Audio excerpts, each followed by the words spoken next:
Funny car ladder.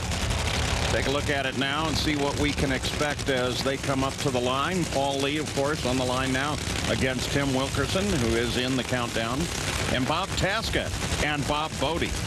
Other side of the ladder, Matt Hagan's going to go up against Jim Head. Robert Height going to go face off against Jack Beckman. Jack will have lane choice in that matchup. Some interesting matchups coming up here. Good matchups. Paul Lee and Tim Wilkerson. Tim Wilkerson won at Seattle, taking down Ron Capps. And for Paul Lee, he had 2-round wins earlier in the season. Now he sits with 4. You know, you look on paper and you think Paul Lee probably didn't have a chance, but remember, he took out the #1 qualifier, that man's daughter, Ashley Forshood, in the very first round. Tim Wilkerson, he doesn't take anybody lightly. He is a very good racer, very respectful of everybody, and he goes out there and he just races the racetrack, and he's hoping he's going to be able to get around Paul Lee.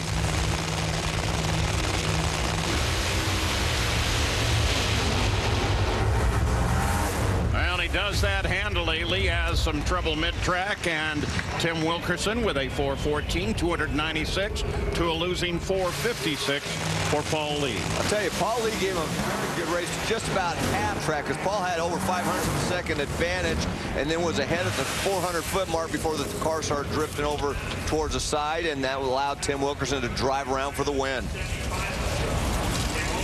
Funny car action continuing. In fact, John Force, his teammate Robert Height, currently second in the points. If he wins, he will supplant John as the leader heading into the U.S. Nationals, and that's worth a 30-point lead in the countdown.